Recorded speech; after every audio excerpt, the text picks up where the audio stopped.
Tweet تک نہیں کی، جبکہ شہباز شریف نے اداروں سے الجھے بغیر اپنی ترجیح عوامی اور پارلیمانی سیاست بنا رکھی ہے۔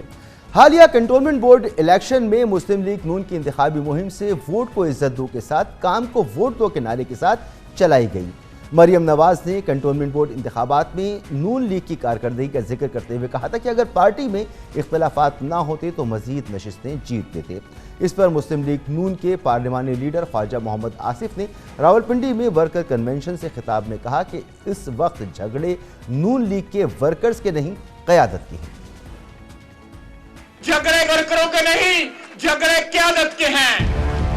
چاہے وہ شہروں میں ہیں، تحصیلوں میں ہیں، یونین کونسلوں میں ہیں۔ غور سے دیکھیں، اپنے گریبان میں جھانک کے دیکھیں، آپ کی تمام جگہ پہ آپ کی جو پارٹی کی لیڈرشپ ہے لوکل، اس میں لڑائیاں ہیں۔ اگر آپ نے نواز شریف کی پاپولیرٹی کا الیکشن کے اوپر اس کو انکیش کرنا ہے، میری آپ سے درخواست ہے، ہاتھ جوڑ کے درخواست ہے، خدا کے لیے اپنے صفوں میں جو ہے اتحاد پیدا کریں۔ یہ ورکروں کا کام ہے، لیکن ورکروں سے سب سے زیادہ قیادت کا کام ہے۔ یہ جھگڑے ختم ہونے چاہیے، دراڑیں ختم ہونی چاہیے، اتحاد آنا چاہیے۔ مسلم لیگ نون میں دو مختلف بیانیے پارٹی رہنماؤں کے میں کنفیوژن پیدا کر رہے ہیں۔ سینئر لیڈرشپ نے بھی مفاہمت اور سخت کی حکمت عملی پر شش و پنج میں مبتلا ہیں اور پارٹی قیادت سے الیکشن سے پہلے یکسوئی کے ساتھ ایک سمت کے تعین کا مطالبہ کر رہے ہیں۔ یہ کنفیوژن نہیں رہنا چاہیے۔ ابھی ہمارے جو قائد ہیں میاں محمد نواز شریف صاحب، ان کو انٹروین کر کے ہمیں جو ایک ڈائریکشن ہے یا ایک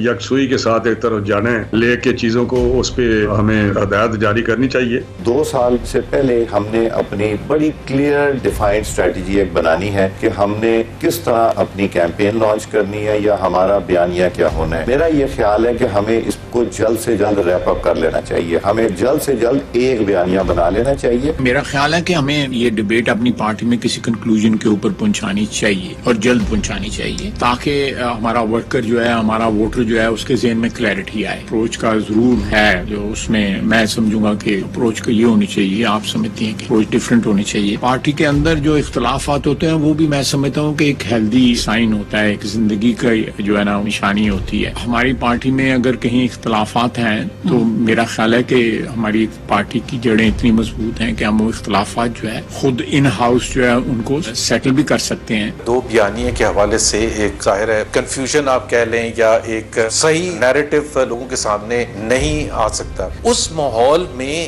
ایک نیچرل چیز ہے کہ لوگوں میں اختلاف رائے ہوگا ود ان دا پارٹی کہ ہم کیا لے کے چلیں۔ جب ہم کہتے ہیں مزاحمت یا مفاہمت، وہ اس میں بڑی تھن لائن ہے۔ ایک طرف تو نون لیگ کی قیادت ہے جو صاف نظر آتا ہے، اظہار بھی اس بات کا کرتی ہے کہ اس میں 2 مختلف بیانیے ہیں، لیکن ایک طرف یہ بھی خیال موجود ہے کہ شاید نواز شریف ان دونوں بیانیوں کو ایک ساتھ چلا رہے ہیں تاکہ سیاسی طور پر جو بیانیہ ان کے لیے زیادہ سود بند ہو اسے اپنا لیا جائے۔ گویا بیک وقت شہباز شریف کے مفاہمانہ اور مریم نواز کے جارحانہ بیانیے کو نواز شریف کی تائید حاصل ہے۔ ایک سوچ یہ بھی موجود ہے۔ بہرحال اس پر ہم بات کریں گے۔ ہمارے ساتھ موجود ہیں رانا ثناء اللہ صاحب، پریزیڈنٹ ہیں PML پنجاب کے۔ بہت بہت شکریہ رانا صاحب وقت دینے کے لیے۔ فیصل آباد کا جو جلسہ تھا جہاں مریم نواز شریف صاحبہ نے حساس اداروں کے سربراہوں کو کھل کر تنقید کا نشانہ بنایا اور نعرے بازی کی، شہباز شریف صاحب نے اس کی مذمت کی ہے، اس تمام عمل سے لا تعلقی کا اظہار کیا ہے۔ اب تو اس میں کوئی ابہام موجود نہیں نا کہ شین اور نون لیگ، شین اور میم، یہ دونوں اب الگ الگ لیگز ہیں۔ نہیں، دیکھیں، پاکستان مسلم لیگ نون جو ہے وہ میاں نواز شریف کی قیادت میں متحد بھی ہے اور مضبوط بھی ہے اور اپنا ایک موقف یا ایک اپنا پارٹی کا بیانیہ جو ہے وہ رکھتی ہے، لیکن پارٹی کے اندر جتنے لوگ بھی ہوتے ہیں ان میں اختلاف رائے ہونا یا ان کی ایک اسپیسیفک ایشو کے اوپر اپنی رائے ہونا جو ہے یہ ایک سیاسی جماعت ہے، کوئی رجمنٹل ڈسپلن تو اس میں نہیں ہوتا۔ ہر رکن جو ہے وہ اپنی رائے کا اظہار کر سکتا ہے، اور جہاں تک آپ نے فیصل آباد کے جلسے کی بات کی ہے تو اس میں اگر آپ مریم نواز شریف کی سپیچ کو غور سے سنیں تو انہوں نے قطعاً کسی ادارے کے سربراہ پہ بات نہیں کی، بلکہ اس ادارے کے اندر پوسٹنگ ٹرانسفر میں جس قسم کی مداخلت ہو رہی ہے اور ایک مخصوص نقطہ نظر کے تحت کسی کو جو ہے وہ ریٹین کرنے اور کسی کو ٹرانسفر کرنے یا نہ کرنے کے متعلق جو حکومتی رویہ ہے جو کہ وزیر اعظم جو ہے وہ اس میں پوری طرح سے جو ہے وہ انوالو ہیں، اور وزراء نے جو باتیں کی ہیں کہ جی ہم فلاں آدمی کو چاہتے ہیں کہ وہ یہیں پہ رہے اور فلاں کو چاہتے ہیں کہ وہ ابھی نہ جائے، تو اس کے اوپر انہوں نے جو ہے وہ ایک سیاسی انداز سے بات کی ہے. تو حکومت کے اوپر تنقید کرنا یا حکومتی فیصلوں یا حکومتی رویوں کو جو آئین اور قانون کے خلاف ہوں، جن سے کسی ادارے کے اندرونی معاملات میں جو ہے وہ ایک سیاسی مداخلت ہو رہی ہو، تو اس کے اوپر تنقید کرنا جو ہے وہ میری نظر میں تو جو ہے وہ ایک جائز سیاسی عمل ہے. اور جہاں تک میاں شہباز شریف صاحب کا معاملہ ہے تو انہوں نے جلسوں میں کسی ادارے کے سربراہ کے خلاف نعرے لگانے کی جو بات کی ہے، یا جو انہوں نے کہا ہے کہ جن صاحب نے نعرہ لگایا وہ ان کا تعلق نون سے نہیں ہے، تو یہ ایک حقیقت ہے. میں وہیں پہ موجود تھا اور مجھے علم ہے کہ نعرے لگانے والے کون صاحب تھے، اور مجھے یہ بھی علم ہے کہ ان کا واقعی پاکستان مسلم لیگ نون سے تعلق نہیں ہے. اچھا ثناء اللہ صاحب، چند ہفتے قبل کی بات ہے، آرمی چیف کی مدت میں توسیع کے معاملے پر حمزہ شہباز نے مریم نواز کے موقف کو بالکل ان کو مسترد کر دیا تھا، اس کی مخالفت کر دی تھی. اس کے دفاع میں آپ کیا کہیں گے؟ نہیں دیکھیں، اگر پاکستان مسلم لیگ نون نے ایز جماعت یہ فیصلہ کیا ہے کہ انہوں نے جو لیجسلیشن ہے آرمی ایکٹ کی اس کو ووٹ کرنا ہے، تو سب نے ووٹ کیا. جن لوگوں کو اختلاف تھا انہوں نے بھی ووٹ کیا، اور میرے علم میں ہے کہ کچھ لوگوں کو اس کے اوپر سیریس ریزرویشن تھیں اور وہ لوگ وہ اس کے حق میں نہیں تھے. لیکن جب پارٹی نے فیصلہ کر لیا تو پھر سب نے جو ہے وہ اس کو جو ہے وہ ووٹ کیا. تو جہاں تک مریم نواز صاحبہ کا یہ کہنا کہ میں اس میں شامل نہیں تھی، تو یقیناً وہ اس میں شامل نہیں تھی، کیونکہ وہ پارلیمانی پارٹی کی ممبر جو ہے وہ نہیں ہے. تو اس لیے کسی بھی ایک اسپیسیفک ایشو کے اوپر ایک سیاسی کارکن کے یا ایک سیاسی رہنما کے نقطہ نظر کا ہونا، اس میں ایک اپنی اسپیسیفک رائے ہونا، یہ تو جرم نہیں ہوتا، نہ اسے جرم کہنا چاہیے، نہ یہ غلط ہوتا ہے. اپنی رائے کا اظہار جو ہے وہ ہر کسی کو کرنا ہوتا ہے. لیکن جب پارٹی نے فیصلہ کر لیا تو اس فیصلے سے تو کسی نے ناراض نہیں کیا، اور اس میں سب نے جو ہے وہ ووٹ دیا. میں خود اس جو ہے وہ پہلے جو وہ یعنی میٹنگز وغیرہ ہوئی اس میں تو میں شامل نہیں تھا، میں جیل میں تھا. لیکن جس دن ووٹ ہوا اس دن میں کیونکہ باہر تھا تو میں نے خود ووٹ کیا. لیکن حال ہی میں مریم نواز نے حمزہ شہباز کی موجودگی میں اعتراف کیا کہ پارٹی کے اندر مریم بی بی کی اور حمزہ شہباز ان دونوں کی سوچ میں بڑا اختلاف ہے، مختلف ہے ان کی سوچیں. نہیں دیکھیں ہر انسان جو ہے وہ اپنے اندر ایک مکمل انسان ہوتا ہے. بعض معاملات کے اوپر کسی دوسرے سے جو ہے وہ اختلاف ہو سکتا ہے. کسی بات کے اوپر میں متفق ہو سکتا ہوں اور کسی کے اوپر میری رائے جو ہے وہ مختلف ہو سکتی ہے، اور وہ رائے مختلف جو ہے وہ کسی بھی دوسرے رہنما کے ساتھ ہو سکتی ہے. میں نے میاں شہباز شریف صاحب سے 10 سال جو ہے وہ ان کے کیبنٹ ممبر کے طور پہ جو ہے وہ ان کے ساتھ کام کیا ہے، اور بیسیوں ایسے معاملات ہوئے ہیں جس کے اوپر میرا اختلاف تھا، اور ہم اختلاف رائے کا جو ہے وہ بڑا کھل کے اظہار کرتے تھے. لیکن بعد میں جب فیصلہ ہو جاتا تو اس فیصلے کے اوپر عمل درآمد کرتے تھے. اب بھی پاکستان مسلم لیگ نون ایک بڑی جماعت ہے،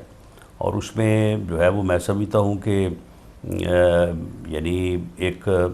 اے لیول کے یا پہلے درجے کے جو ہے وہ بیسیوں رہنما ہیں،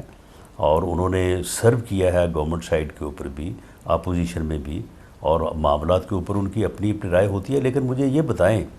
کہ کوئی فیصلہ جو ہے وہ پارٹی نے کیا ہو تو اس سے کسی نے اختلاف کیا ہو، اس سے کوئی یہ کہے کہ جی میں اپنی لیڈرشپ کے اس فیصلے کو جو ہے وہ تسلیم نہیں کرتا یا میں اس سے بغاوت کرتا ہوں، ایسا کبھی نہیں ہوا اور ایسا ہوگا بھی نہیں. مگر رانا صاحب، نون لیگ کی سینئر قیادت بشمول خواجہ آصف، ایاز صادق، محمد زبیر، رانا تنویر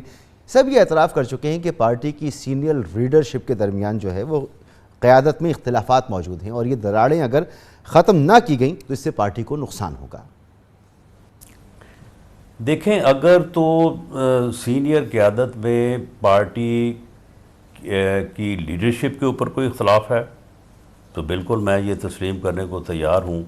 کہ اس کا جو ہے وہ نقصان ہو سکتا ہے۔ اگر یہ اختلاف ہے کہ میاں شہباز شریف صاحب صدر کیوں ہیں، نقصان ہو سکتا ہے۔ اگر یہ اختلاف ہے کہ میاں نواز شریف قائد یا پارٹی لیڈر نہیں ہونے چاہیے تو اس کا نقصان ہو سکتا ہے۔ لیکن مجھے مریم نواز سمیت یا حمزہ شہباز سمیت کوئی بندہ ایسا، وہ خواجہ آصف صاحب ہوں، خواجہ سعد رفیق ہوں، وہ رانا تنویر صاحب ہوں، شاد خاقان عباسی ہوں، میرے سامنے تو آج تک کبھی کسی نے نہ تو میاں شہباز شریف صاحب کی صدارت پہ اعتراض کیا ہے اور نہ ہی میاں نواز شریف صاحب کے لیڈر ہونے پہ، پارٹی لیڈر ہونے پہ اعتراض کیا ہے۔ تو باقی جہاں تک سوچ کا تعلق ہے تو دیکھیں، سوچ جو ہے وہ ڈیفرنٹ ہو سکتی ہے۔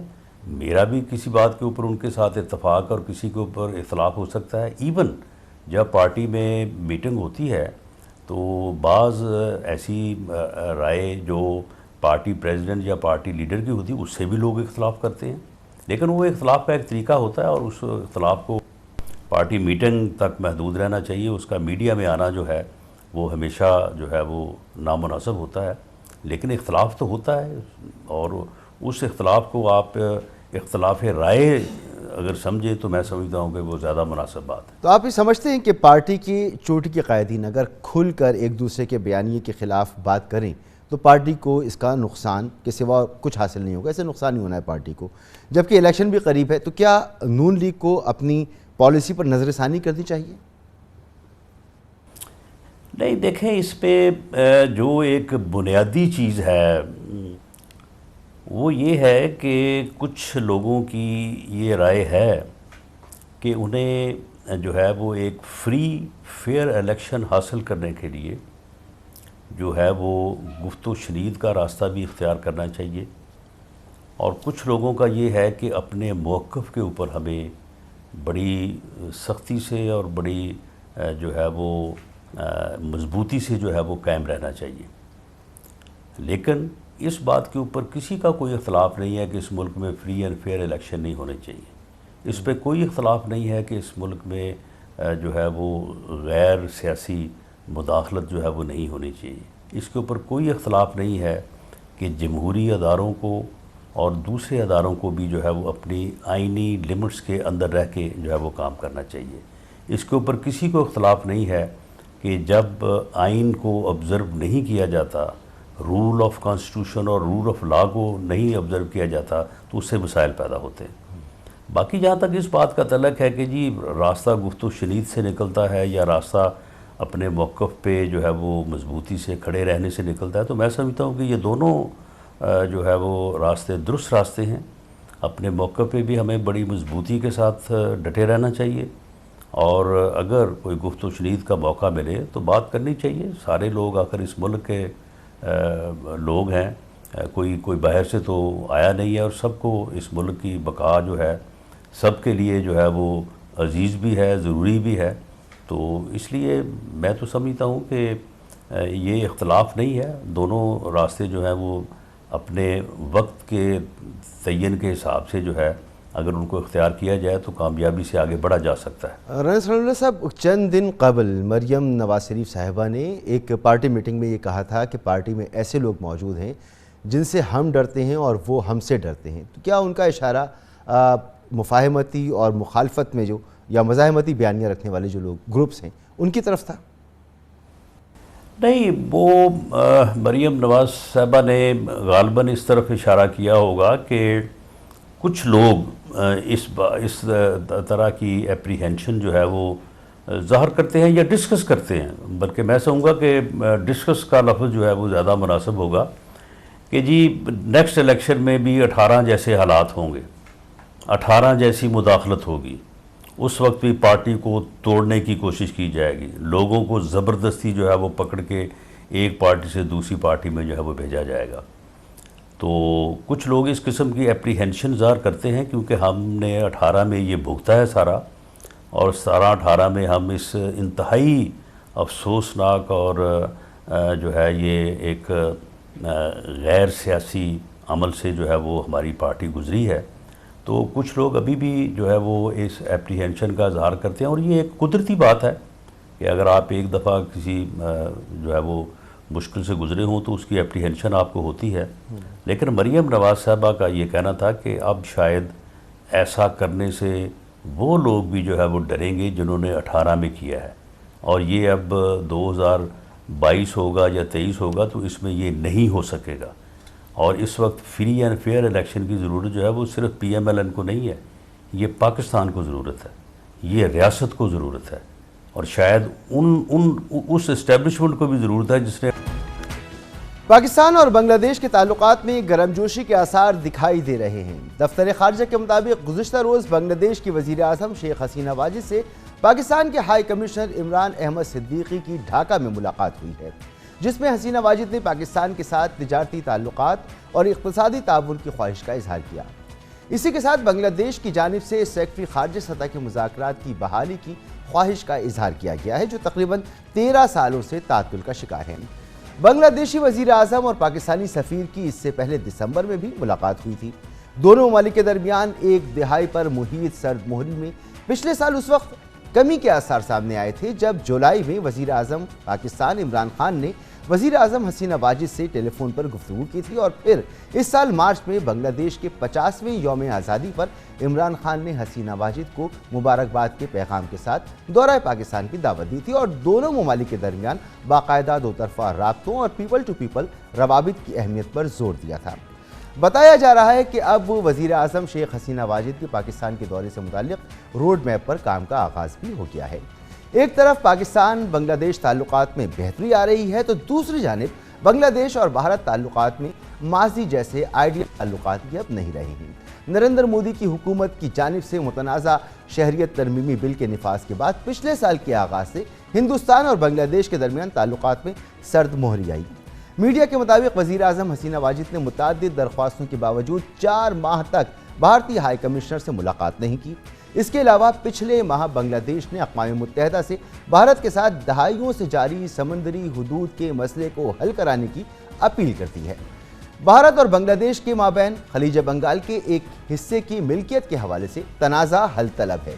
بنگلہ دیش میڈیا کا کہنا ہے کہ بنگلہ دیش کا جھکاؤ پاکستان اور چین کی طرف بڑھ رہا ہے. میڈیا کے مطابق 2019 میں وزیر اعظم شیخ حسینہ واجد کے دوبارہ منتخب ہونے کے بعد کئی بھارتی منصوبے سست روی کا شکار ہوئے ہیں، جبکہ چینی انفراسٹرکچر کے منصوبوں کو ڈھاکہ کی جانب سے اہمیت دی گئی ہے.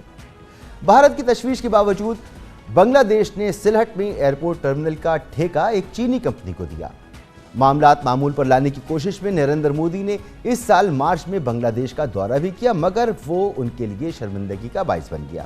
ان کے دورے سے پہلے ہی بنگلہ دیش کے شہروں میں مظاہرین کا ایک سیلاب امٹ آیا. پولیس سے جھڑپوں میں 14 افراد مارے گئے جبکہ 500 سے زائد زخمی ہوئے. اچھی خبریں ہیں کہ پاکستان اور بنگلہ دیش کے درمیان تعلقات معمول پر آ سکتے ہیں. اس حوالے سے ہم بات کریں گے. شمشاد احمد خان صاحب سابق سیکرٹری خارجہ ہمارے ساتھ موجود ہیں. بہت بہت شکریہ سر وقت دینے کے لیے. سب سے پہلے تو آپ سے جاننا چاہوں گا کہ اچھی خبریں ہیں. اس سے پہلے 2 مرتبہ وزیر اعظم عمران خان صاحب کی بنگلہ دیش کی وزیر اعظم سے بات چیت ہوئی، پھر 2 ملاقاتیں ہمارے سفیر کی ان سے ہوئی ہیں، اور اب یہ خبریں ہیں کہ بنگلہ دیشی وزیر اعظم کا دورہ بھی متوقع ہے پاکستان کا، اس کے روڈ میپ پر کام شروع ہو چکا ہے. کس طرح سے ان ڈیولپمنٹس کو آپ دیکھ رہے ہیں؟ دیکھیے مسعود رضا، دیر آیت درست آیت.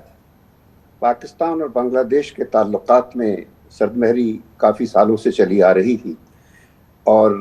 ہماری طرف سے متواتر کوششیں بھی کی جاتی رہی ہیں، لیکن بنگلہ دیش کی جانب سے کوئی جواب نہیں مثبت آتا تھا،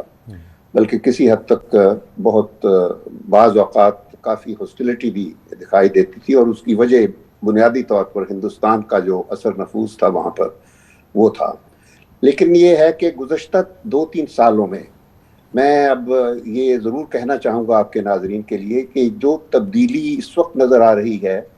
ایک تو خیر علاقائی طور پر اور عالمی سطح پر تبدیلی کا ایک پروسیس ویسے بھی چل رہا ہے، لیکن اس کے ساتھ ساتھ جو ہمارے ہاں بھی جو قیادت کی تبدیلی ہے، لیڈرشپ کی تبدیلی ہے، یہ اس کا بھی کسی حد تک اس میں رول ہے، کیونکہ عمران خان نے اقتدار میں آنے کے بعد خطے میں جس قسم کے تعلقات اپنے